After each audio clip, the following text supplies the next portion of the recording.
Subscribe ya teman-teman.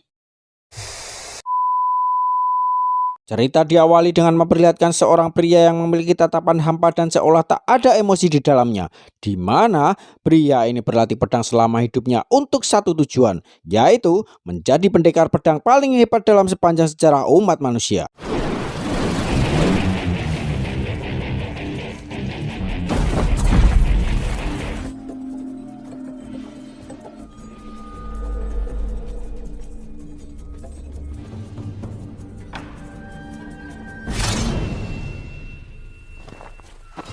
Dan ini adalah pendekar pedang yang memiliki gelar paling hebat di dunia saat ini, yang mana si pria akhirnya bisa membunuh pendekar tersebut dengan sangat mudah, hingga membuatnya menjadi satu-satunya pendekar paling hebat di dunia ini.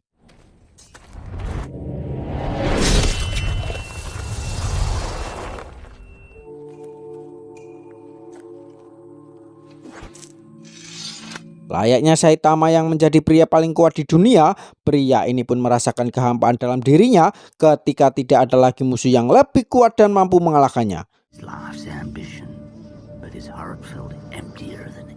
Dan ya, apa yang terjadi? Semua latihan dan tujuannya selama ini berubah ketika melihat seorang bayi perempuan yang merupakan anak dari klan musuhnya, di mana sisi humanis dan hati nuraninya tiba-tiba muncul yang membuat si pria menemukan tujuan baru untuk hidup, yaitu menjaga si bayi dan membuatnya tetap hidup.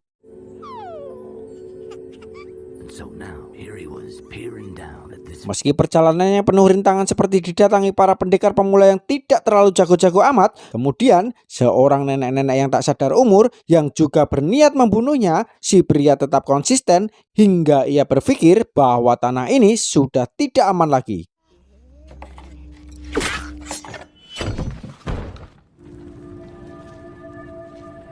Ia pun memutuskan untuk menemui sahabat lamanya di negara barat dengan tujuan untuk menghabiskan sisa hidupnya bersama si bayi. Dan inilah jalan seorang pejuang. Karena ingin hidup damai dengan kehidupan baru, si pria pun merubah namanya menjadi Gondes sesuai nama saya. Hingga akhirnya ia pun sampai di sebuah kota bangkrut yang kumuh, yang dimana disitulah tempat teman lamanya tinggal yang ternyata ia sudah lama meninggal dunia. The name's 8-Ball, like in the game.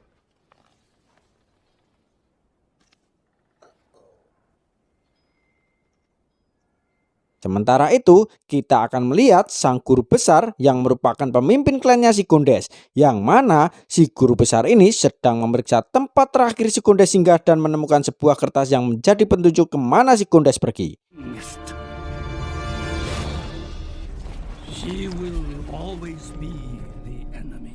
Dan mari saya jelaskan sedikit bahwa si Gondes ini adalah bagian dari sebuah kelompok atau klan paling ditakuti, di mana klan mereka sudah terlibat perseteruan selama ratusan tahun, dan satu-satunya keturunan klan musuh mereka yang masih hidup adalah si bayi yang sedang dibawa oleh si Gondes saat ini. Secara tidak langsung, si Gondes dianggap mengkhianati klannya sendiri, yang mana sang guru besar ini berniat untuk membunuh si bayi, yang tentu saja si Gondes tidak akan pernah membiarkan hal itu terjadi. Kembali ke si Gondes bersama si bayi yang masih terlantar di negeri orang, hingga tak lama muncullah seorang wanita baik hati yang mau menawarinya pekerjaan untuk menjadi seorang tukang cuci baju. Wanita ini bernama Lain, seorang wanita yang hidup sebatang kara di kota bangkrut ini. I always done the laundry around here. Tell you what I'm gonna do. You stay here. All right, now time to get to work. Hari pertama Gondes bekerja, ia pun didatangi oleh 3 pemuda yang meminta Gondes untuk mencuci baju mereka. Yang mana ketiga pemuda ini dengan kemakinya bersikap sok yes di depan Gondes, yang padahal jika mereka tahu siapa sebenarnya si Gondes, saya jamin mereka akan ngompol di celana sambil lari terbirit-birit.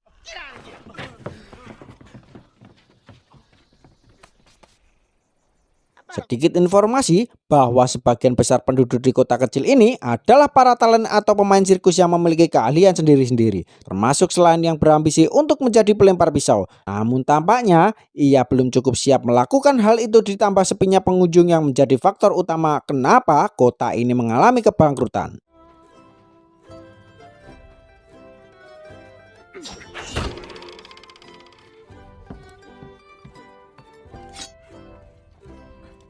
Hari-hari Gondes pun lalui dengan belajar mencuci baju, lalu menjemur pakaian, kemudian bermain bersama penduduk di sana, dilanjutkan menanam bunga yang agak mustahil bisa tumbuh, hingga Gondes menemukan kedamaian yang selama ini tak pernah ia rasakan.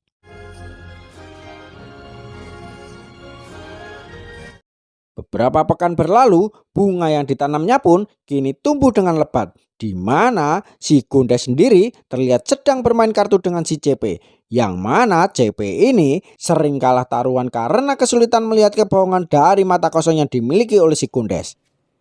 You win. Show me what you got. Saat melihat Len yang sedang sendirian di tengah kuburan, CP pun bercerita bahwa ketika Len masih kecil, ia sebenarnya punya orang tua dan sang adik yang masih bayi, yang mana keluarganya tersebut sudah mati oleh seorang kolonel jahat yang telah membantai mereka semua dengan begitu keji.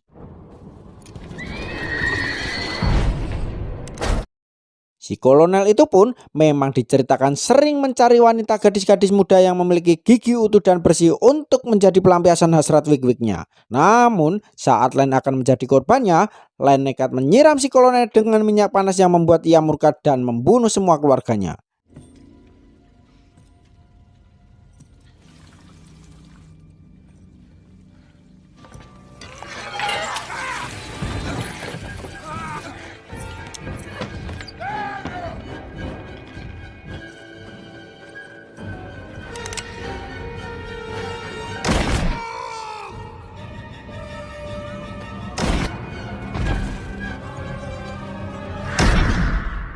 Len sendiri dikira tewas oleh si kolonel.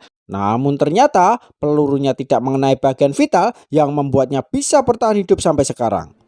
But God ain't fair. And some people just ain't cut out for the knife.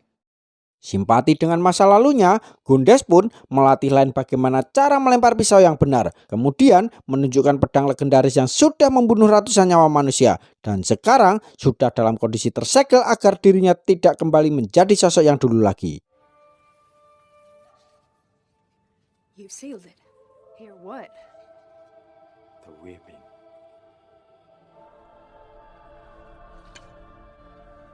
Tanpa ia sadari, sang guru besar ternyata sedang dalam perjalanan menggunakan kapal dan tak lama lagi akan menemui Gondes untuk mengambil nyawa si bayi tersebut. Gondes sendiri terlihat sedang melatih Len menggunakan pisau, di mana Gondes merasa dirinya kembali hidup dan memiliki keluarga yang sesungguhnya dan hidup bahagia di kota kecil ini.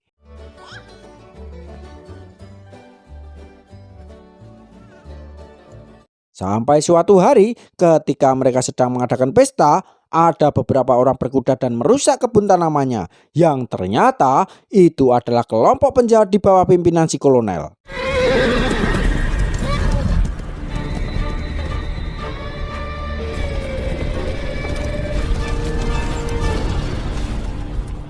Setelah kejadian di waktu itu, kini si kolonel pun menggunakan sebuah topeng untuk menutupi wajah buruknya akibat disiram minyak panas. Yang mana tujuan si kolonel ke sana adalah untuk mencari wanita muda dan bersih yang akan dijadikan pelampiasan nafsu bejatnya.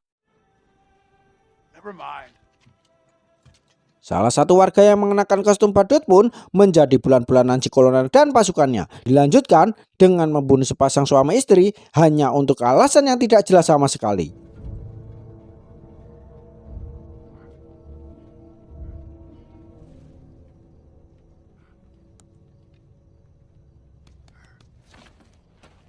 Por favor, no la mates, señor.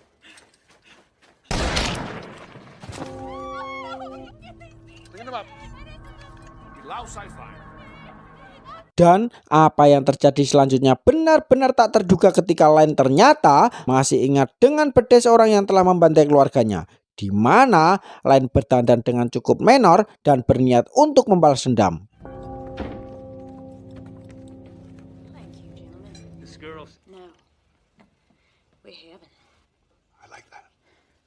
I was hoping you could teach me a thing or two. Mengetahui Len nekat menemui si kolonel sendirian, Gondes yang sedari tadinya diam dan menyaksikan perbuatan keji si kolonel pun akhirnya memutuskan untuk turun tangan, di mana si Gondes terpaksa membuka segel pada pedangnya yang langsung diketahui oleh si guru besar. Assembly. Now. Lain sendiri harus ketahuan setelah dirinya berniat untuk membunuh si kolonel. Hingga saat ia akan digedel rame-rame, muncullah Gondes yang langsung membantai mereka semua.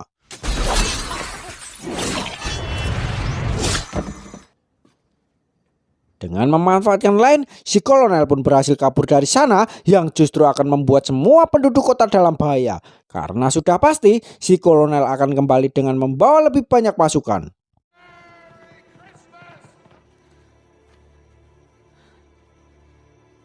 Tak tinggal diam, si Gondes beserta semua penduduk pun bekerja sama untuk merancang sebuah strategi yang setidaknya bisa memperkecil serangan dari si kolonel tersebut.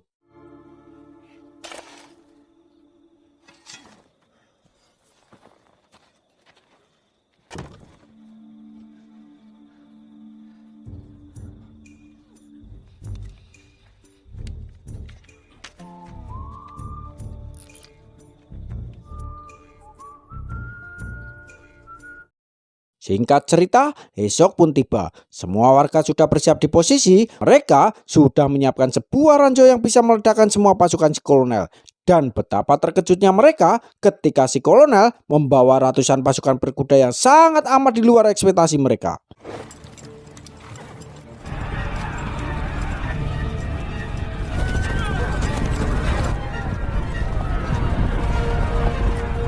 Si Gondes berada paling depan untuk menyambut dan menghabisi mereka semua satu persatu menggunakan pedang di tangannya. Dan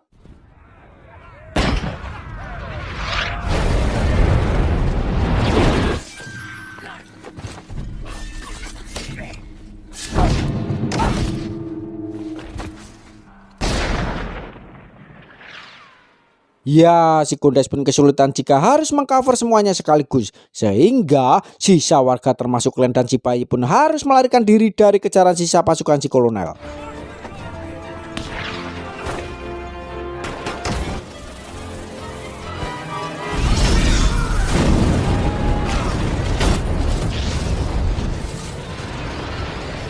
Dan yang terjadi selanjutnya benar-benar membuat semua orang terkejut karena tiba-tiba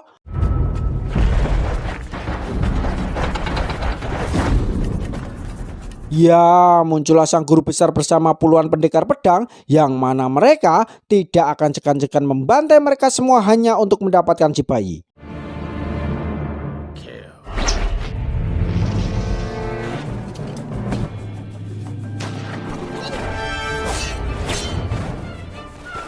Terjadilah peperangan di antara dua kubu, yakni pendekar pedang melawan pasukan si kolonel, di mana keahlian pedang milik si klan guru besar pun harus melawan senjata milik pasukan si kolonel tersebut.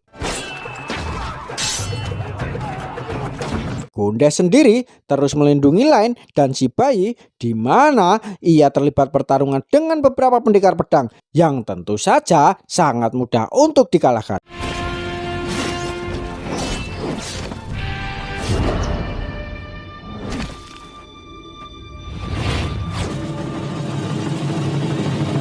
Dengan kekacauan ini, Lain pun menitipkan Cipayi kepada si CP, yang mana si CP harus tewas di tangan kolonel yang mencoba untuk menangkap bayinya agar si kolonel punya jaminan untuk tetap hidup.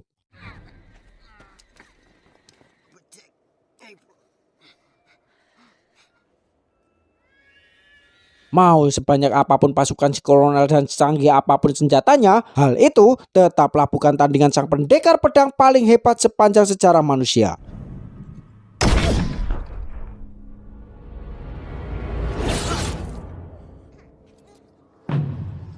Yang menarik adalah Gondes ternyata memiliki kecepatan yang melebihi peluru yang membuat Cipayi berhasil diselamatkan.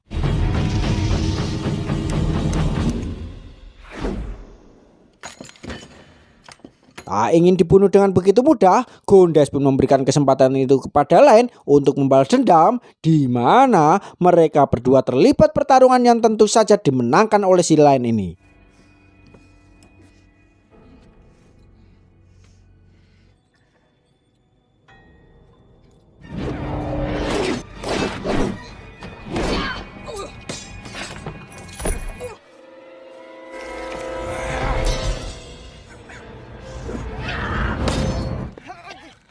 Setelah semua pasukan si kolonel dan para pendekar sudah mati, kini saatnya Gondes harus berhadapan langsung dengan sang guru besar alias orang yang telah melatihnya sejak kecil. Do you think you came to me to be strong? Do not belong here. Berlokasi di luar, Gondes pun beradu keahlian dengan gurunya sendiri. Yang mana seperti kita tahu bahwa sejak awal saya sudah tegaskan, si Gondes ini adalah pendekar paling hebat dalam sejarah umat manusia. Yang pastinya sang guru akan tewas dengan begitu mudah, dan inilah yang terjadi.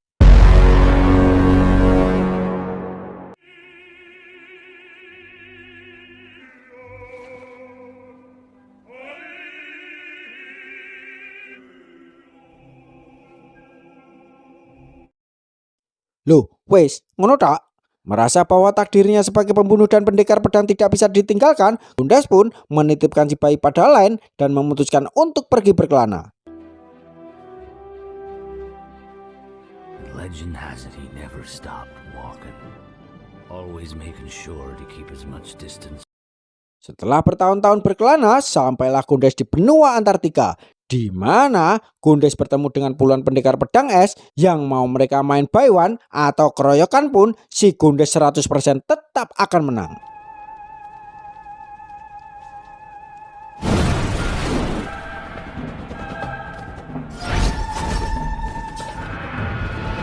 Amat ending yang melekode. Pesan yang bisa diambil dari film ini adalah pentingnya memilih jalan hidup sesuai dengan hati nurani dan keberanian untuk bertindak demi kebaikan meski menghadapi resiko besar. Film ini juga menggambarkan kekuatan persahabatan dan kerjasama untuk mengatasi kesulitan. Waspadalah, waspadalah. Terima kasih sudah menonton sampai akhir. Saya Gondes pamit undur diri. Bye.